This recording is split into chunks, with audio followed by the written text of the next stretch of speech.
Bueno, vamos arrancando con la presentación. Primero a todos, gracias por unirse al webinar.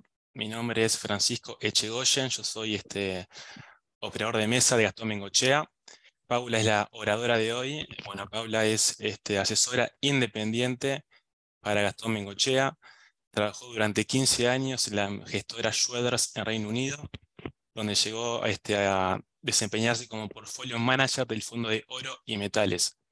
Trabajó luego en Argentina, en Merrill Lynch, Caspian Securities, Banco de Crédito Provincial, Quinto Inversiones y Aleria Ledesma. Tiene una extensa experiencia, ¿verdad?, en el rubro financiero, tanto en bonos, acciones como también alternativos.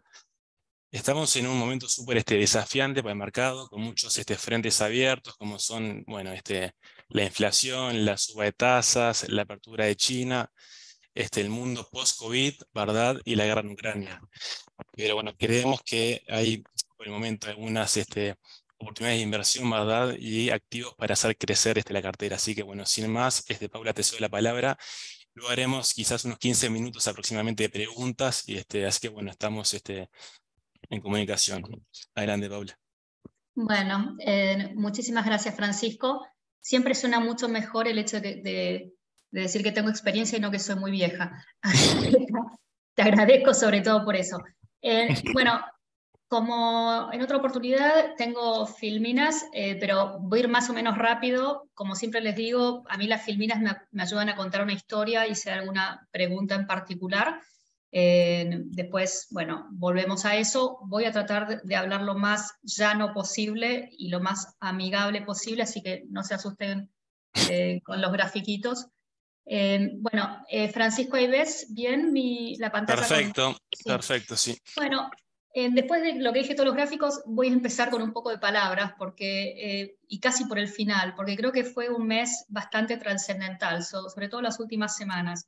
Realmente pasó mucho desde el mes pasado, donde tuvimos este webinar, y lo que pasó es que se notó una gran fortaleza todavía en algunos índices de actividad, como puede ser el mercado laboral o ventas minoristas, que en realidad pueden tener ciertos factores estacionales, o sea, hay mucho ruido en la data, y todavía después vamos a ver, hay algunos índices de actividad que no dan tan bien, pero en general sorprendieron este tipo de indicadores bastante fuertes, y a esto se sumó datos de inflación, tanto el que mide la Fed, que es el PCE, como el habitual CPI, que fueron también mejor de lo esperado, ¿no? Entonces esto abrió dos interrogantes importantes al mercado. El mercado antes de eso estaba jugando con la idea de que se podía bajar la inflación con un soft landing, o sea, sin una recesión muy profunda se podía bajar la inflación.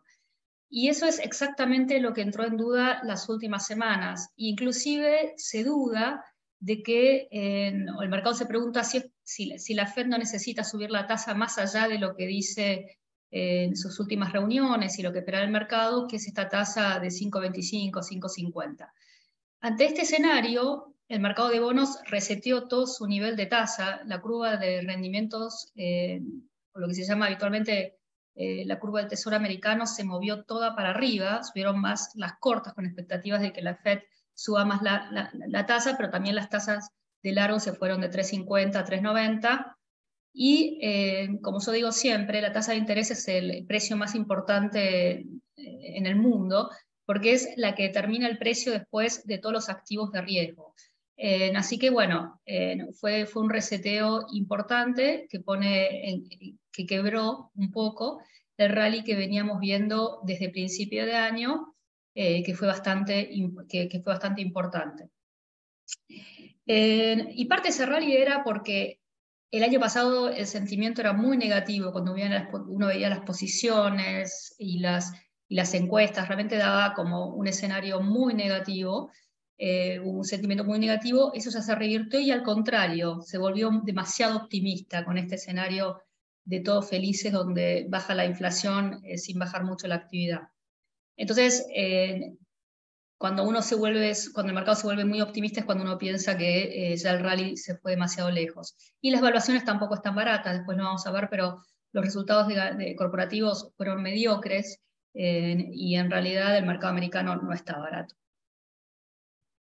Todo este escenario no es bueno para los activos de riesgo en general, porque el nivel de incertidumbre y volatilidad en los datos macroeconómicos es importante, y esto llamaría a una cautela, y sobre todo es más preocupante para lo que es la renta variable o acciones. Con un corolario que vamos a ver en un ratito, yo creo que el mercado, tal vez hasta hoy, estaba subestimando el crecimiento que podía tener China post-COVID, ¿no? Que es parecido al que tuvo el mundo desarrollado en el 2020, que bueno, con el COVID-0, la política de COVID-0 de China se postergó este año para China, ¿no? Entonces, ya los datos están mostrando otra cosa que ahora en un ratito les voy a contar. Pero la realidad es que no solamente en Estados Unidos, este índice del Citi lo que hace es, cuando es positivo, es que los datos económicos son mejor de lo esperado. Y como ustedes ven, en Europa últimamente los datos no han sido buenos, pero en Estados Unidos, en China en general, y venía siendo en Europa también hasta hace poquito, los datos económicos vienen mostrando mayor fortaleza de lo esperado. Y entonces eso también apoyó parte del rally que les comenté. Los datos de actividad en Estados Unidos siguen estando muy mixtos, y en realidad la gente dice que enero es un mes raro, porque cuando uno lo ve ajustado por estacionalidad, no estacionalidad, en realidad el mercado laboral estaría más débil de lo que los datos mostraban en cuanto a creación de empleo. Y bueno, lo que sí salió esta mañana es ese gráfico primero, que es el ISM de manufacturas, que vino peor de lo esperado. Y sin duda toda la parte de manufactura de Estados Unidos o de producción industrial es lo que está viniendo débil. Lo que está todavía fuerte es todo lo que es consumo, ¿no? Y como se ve en el gráfico a la derecha, los salarios en términos reales, o sea, contra la inflación, mejoran un poco porque bajó un poco la inflación y los salarios siguen creciendo un 4, 4,5. Pero por otro lado, un indicador que se sigue, que es el gráfico de abajo de línea colorada, que son las nuevas vacantes o pedidos de empleo, venía bajando. Ese es un debilitamiento del mercado, y es un indicador muy importante para lo que son los crecimientos de salario, ¿no? Porque es como, si yo soy una empresa que necesita demandar nuevos empleados, eso va a generar una presión, te tengo que ofrecer mejores salarios. Esa sería un poco la lógica, pero hay una cierta divergencia, que venía bajando lo que es la parte vacantes, ahora subió un poquito, y los salarios, en vez de crecer a un 6, 7 en su peor momento, ahora están en un 4,5, 5, pero que sigue siendo alto. Estos son los datos de inflación de enero.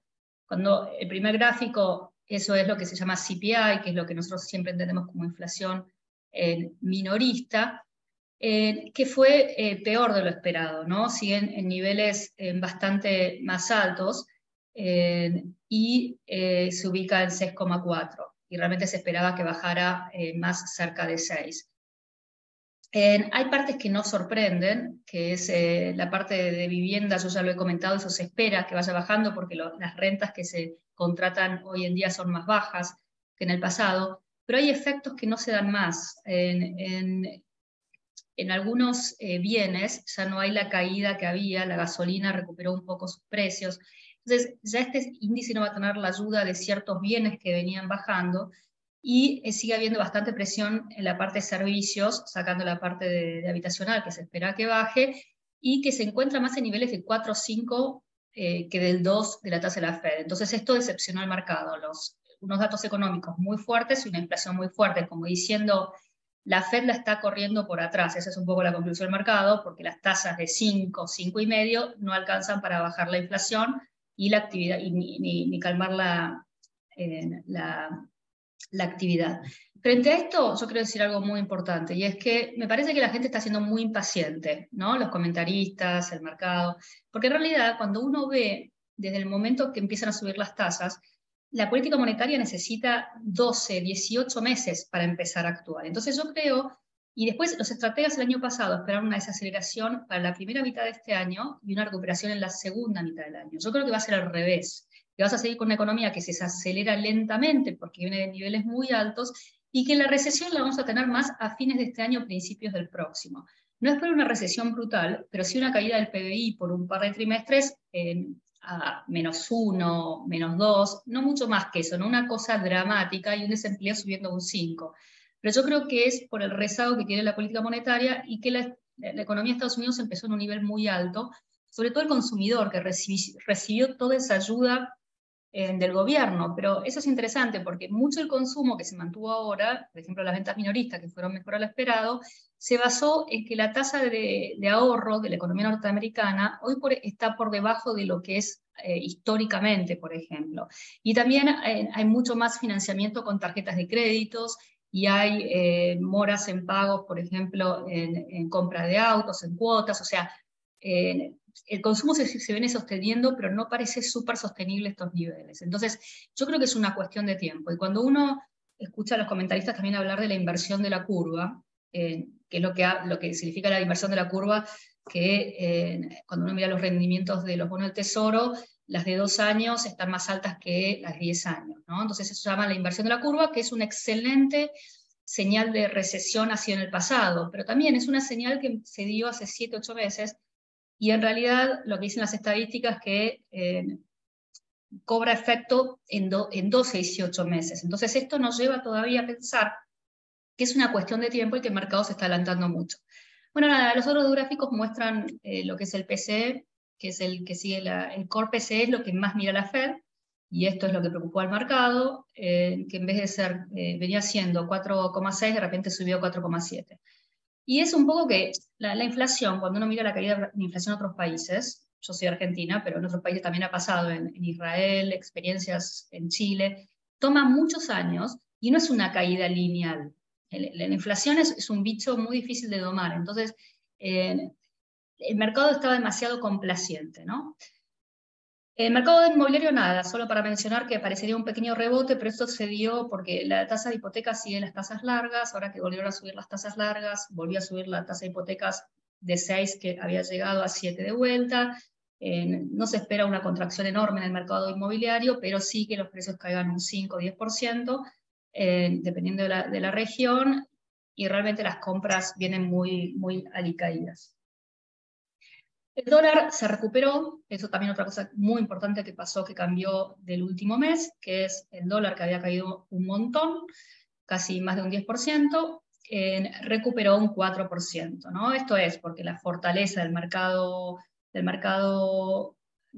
nivel de actividad más expectativas de tasas más altas, esto hace que el dólar se fortalezca contra otras monedas. Yo la verdad que no creo que sea una tendencia, yo creo que ha bajado demasiado, demasiado rápido, pero no creo que vuelva a 110, 115, porque en realidad ya tenés otras regiones como China o inclusive Europa que tienen unos crecimientos un poquito mejor de lo esperado. Sobre todo China, ni hablar, viene bastante mejor de lo esperado, o varias economías emergentes. Entonces esto hace que me parece que, y yo creo que la viene en Estados Unidos la vamos a ver, simplemente como digo se atrasó, entonces no creo que esta fortaleza del dólar dure mucho. Este es un gráfico que me gusta mostrar y ya lo han visto, que es todos los activos en cuanto vienen subiendo en el año, que es la última columna. El otro día un cliente me decía, esto parece, si yo le digo a mi hijo de 5 años que esto es un juego y me diga, después de una columna roja, ¿qué color viene? Me va a decir celeste, ¿no? Como diciendo, después de un año malo, siempre un año bueno, este año debería ser bueno. Ok,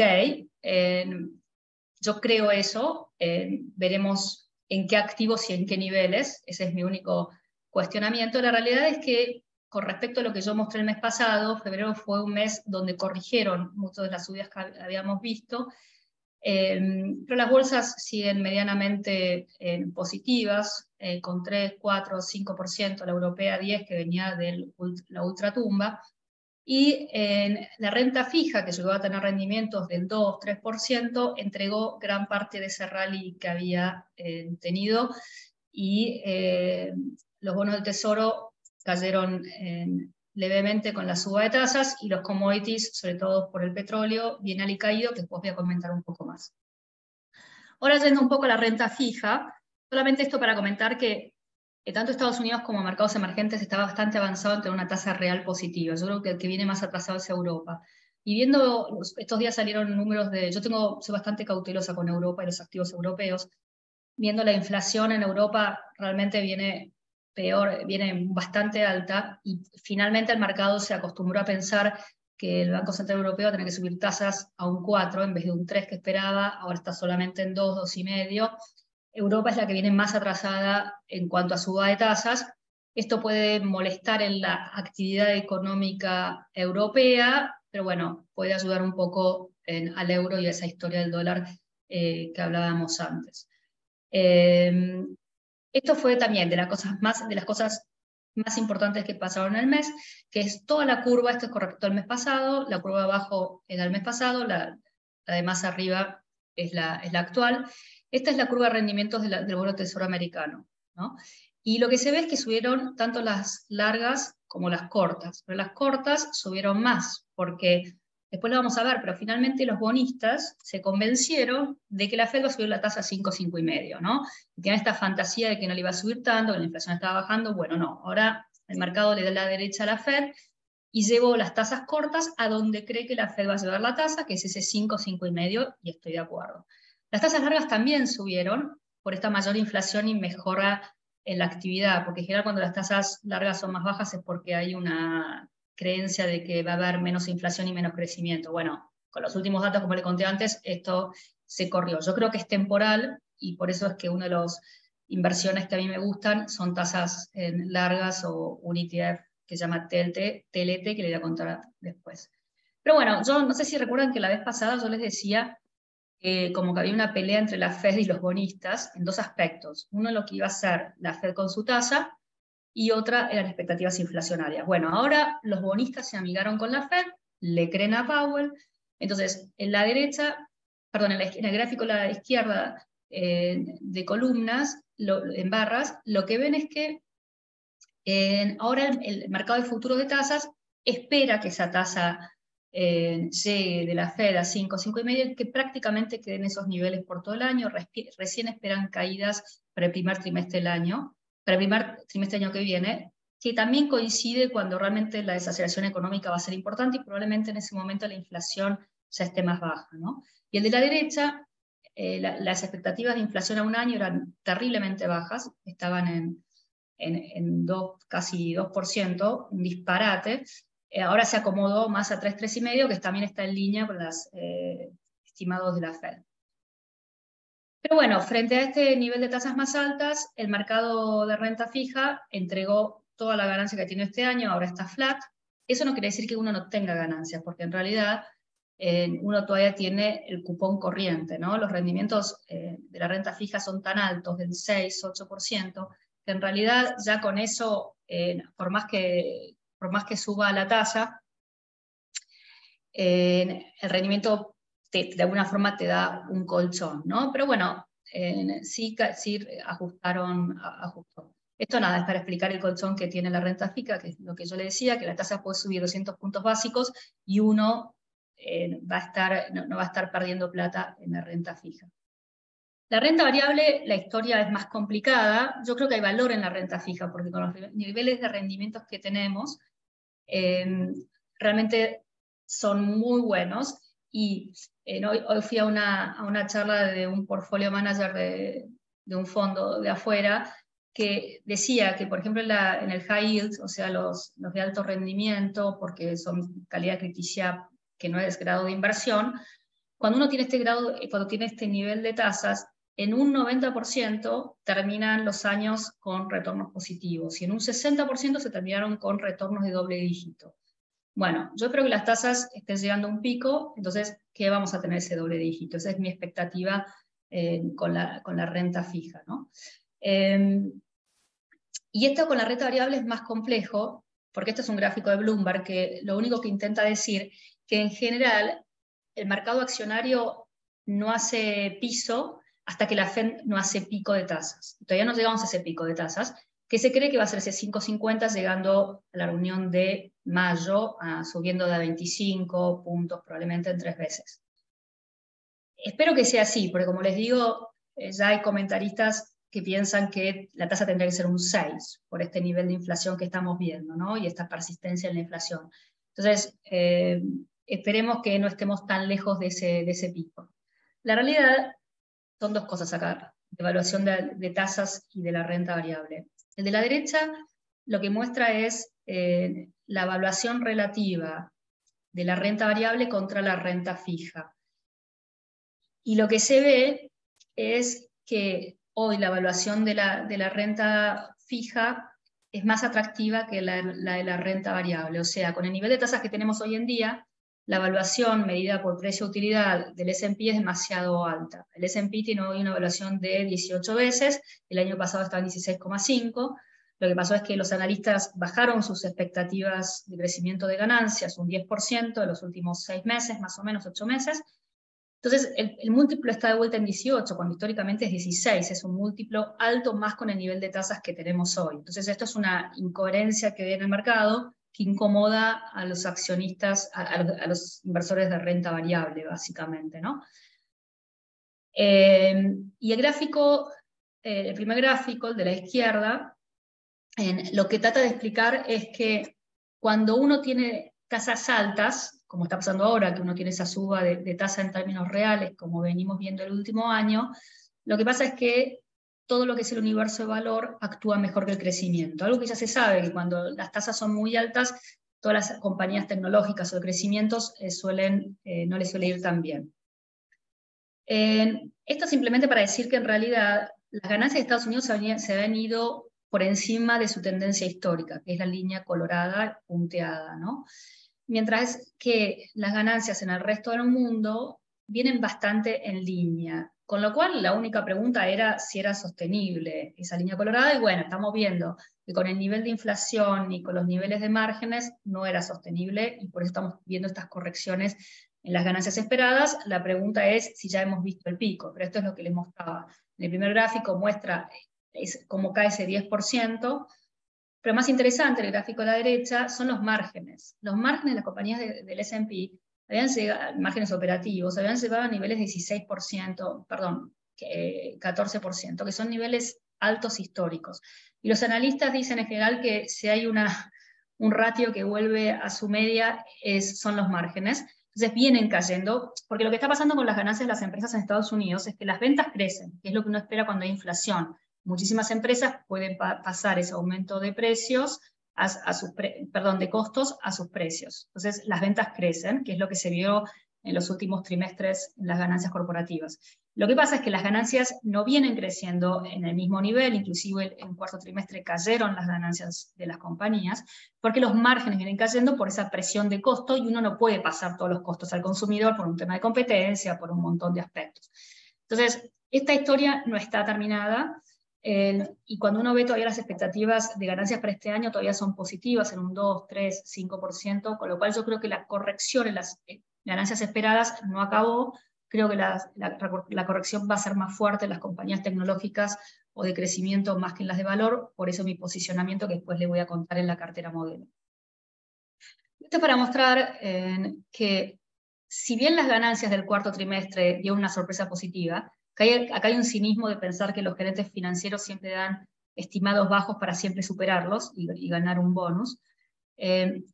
Pero la sorpresa positiva que tuvieron los resultados fue mucho menor a niveles históricos. Porque es muy común que sea una sorpresa positiva, pero fue mucho peor de lo que históricamente. Con lo cual, yo la forma que tengo de definir los resultados del último trimestre, del cuarto trimestre, es que fueron mediocres, ¿no? Yo creo que esto es muy interesante, ¿no? Esto es un gráfico que encontré por ahí que me causó mucha gracia. Estos son Meta, Tesla, Netflix, ¿no?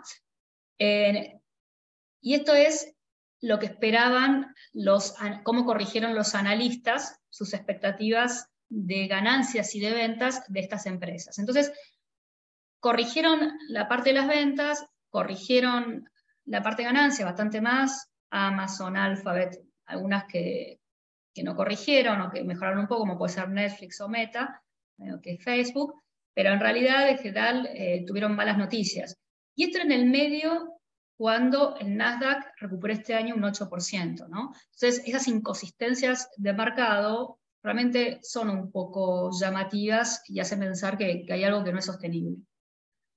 Y también cuando uno ve, esto es sector en la economía, en el S&P, cuáles son los que más suben en el año, ¿no? Entonces, lo que más subió es lo que más bajó el año pasado. Consumer Discretionary, que ahí está metido, que es consumo discrecional, que ahí está metido, por ejemplo, Amazon, todo lo que es tecnología, bueno, y cosas como salud o energía, que fueron muy buenos el año pasado, o consumo masivo o básico, no tuvieron tan buen performance.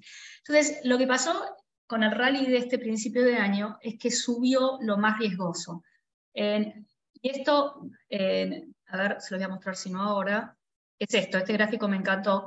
Esto muestra que todo lo que subió más este año fue lo que más había caído, el Bitcoin, las acciones que llaman meme stocks, no sé.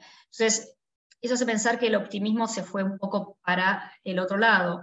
Después también, cuando una compañía reportaba bien, las sorpresas positivas eran mucho más grandes que cuando las compañías reportaban mal, eso con respecto a su historia.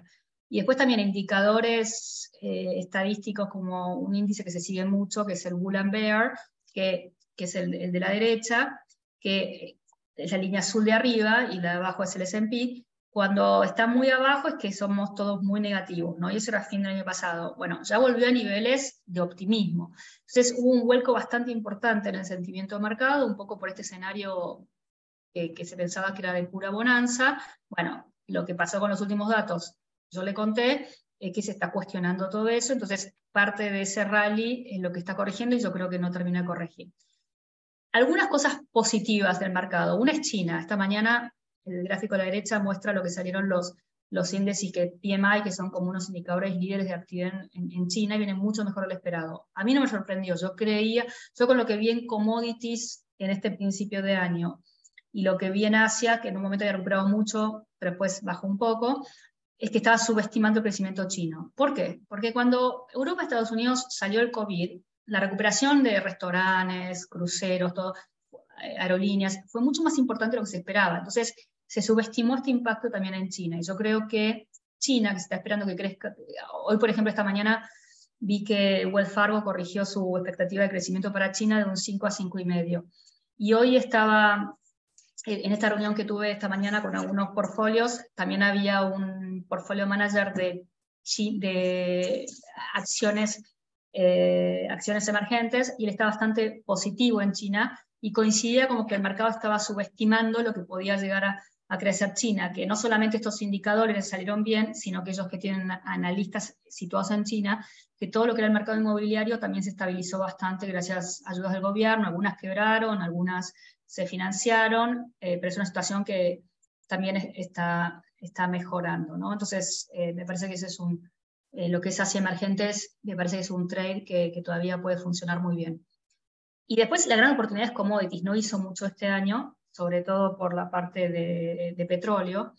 Y eso pasó porque, digamos, por un lado uno tenía temores de recesión, pero tenés la apertura en China. Bueno, la realidad es que China es el consumidor de por lo menos el 50% de los commodities. Y el año pasado, lo que dejó de consumir China estando cerrada, por ejemplo, el petróleo, es mucho más en cantidad de barriles, ese gráfico a la derecha, que lo que dejó que lo que se perdió por Rusia.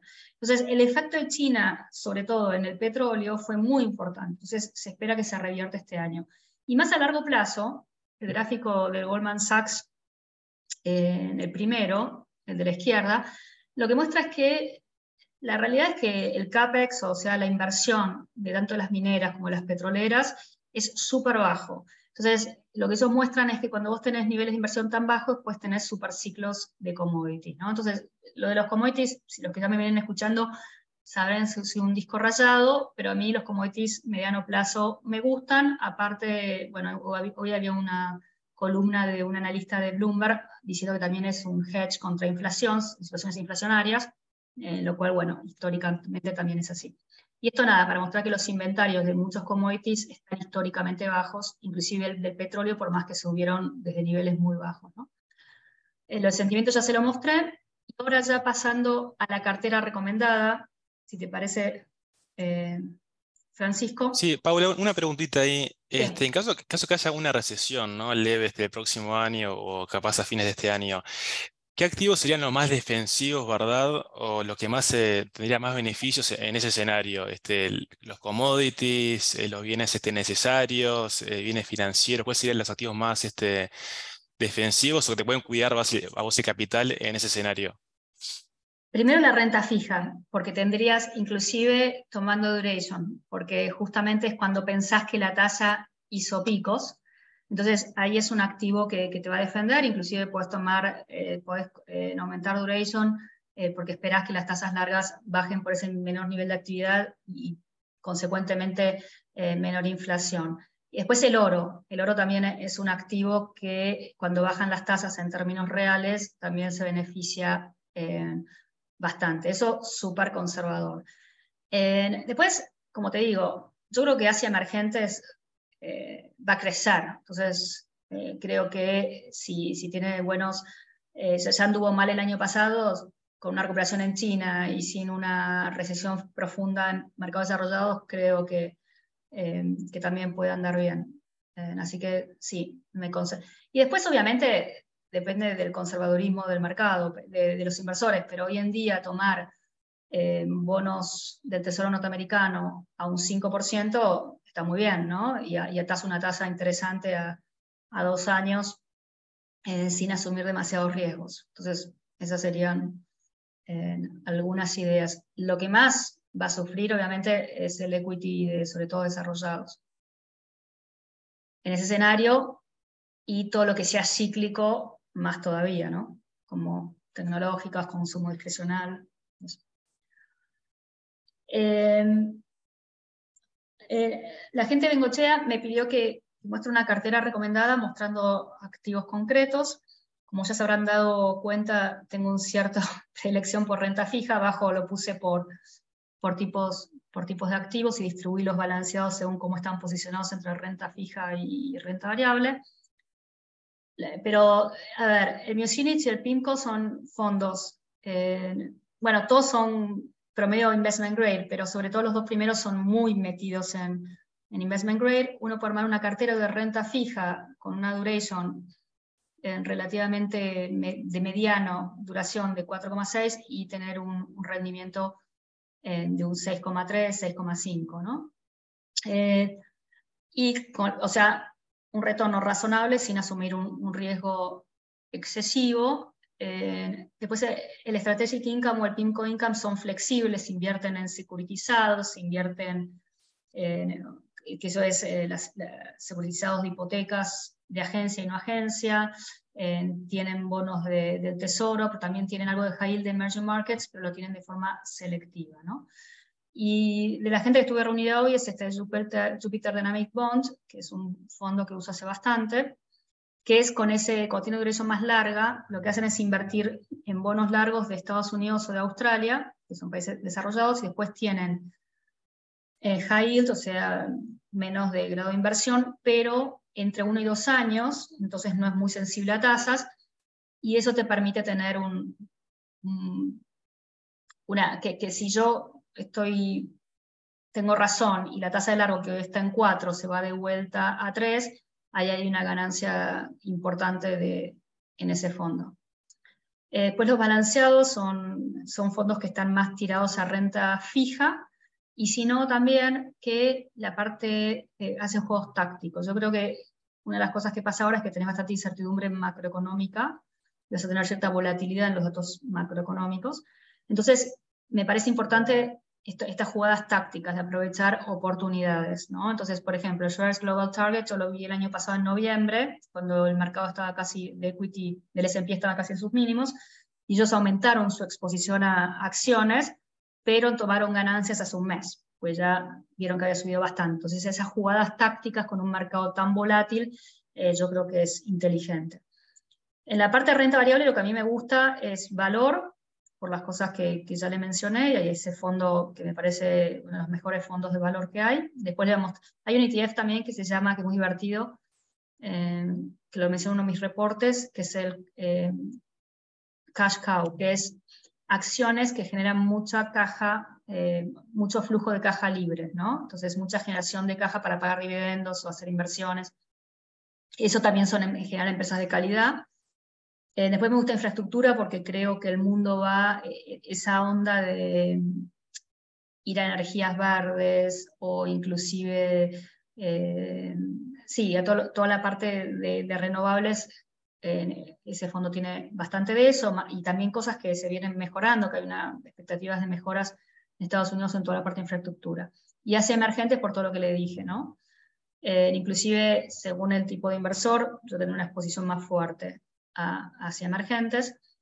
Lo que tiene ese ETF es que la parte de emergente de China es un 30-40%, si no hay fondos o ETF que pueden ir directamente a China, pero nuevamente depende de la propensión a riesgo del cliente. Después, digamos, la incertidumbre y volatilidad macro es ideal para los macro hedge funds, o sea, para los hedge funds que actúan sobre tasas. Y ahí puse 2 ejemplos de fondos que yo uso, uno de GAM y otro de Jupiter. El año pasado dieron positivo porque es Disney. Cuando vos tenés esta incertidumbre sobre dónde van las tasas o la inflación, yo creo que es Disney para este tipo de fondos. Y por último, como commodities puse productores de oro y de petróleo, pero si no, también uso a veces un fondo de futuros de Schroders. Nada, pues un poco de liquidez. Y una de las cosas que también les mencionaba, bueno, este es el cash cow que les mencionaba, que tiene una evaluación baja y que realmente ha tenido un performance buenísimo contra el S&P, el Nasdaq. Es un ETF genial porque el concepto es todo lo que los economistas amamos, que es una empresa que genera caja libre, ¿no? Es que esto es después del CAPEX de mantenimiento, después pagar intereses, después pagar impuestos. Y les quería mostrar, este ETF es el TLT, son bonos del Tesoro norteamericano, es un ETF de bonos del Tesoro norteamericano de más de 10 años, entre 10 y 20 años. Entonces, esto es para jugar, que había subido este año bastante y bueno, corrigió por la suba de tasas largas. Yo creo que va a volver a esos niveles de 110 en que estuvo. Por lo que le comenté de que espero una desaceleración en Estados Unidos. Pero bueno, eso era un poquito lo que les quería contar. Yo creo que todavía hay que mantener cierta cautela y que el mercado nos va a dar muchas oportunidades para entrar en cosas baratas, que esas cosas baratas no son ni las tecnológicas, ni necesariamente todo el mercado norteamericano. La renta fija se ve más barata que la renta variable, sin duda. Bueno, no sé si, Francisco, si hablé demasiado, si hay preguntas. No, no, perfecto. O sea, es un año como para hacer más hincapié capaz en bonos, ¿no? Es un año de bonos, no tanto en acciones, por lo que vimos.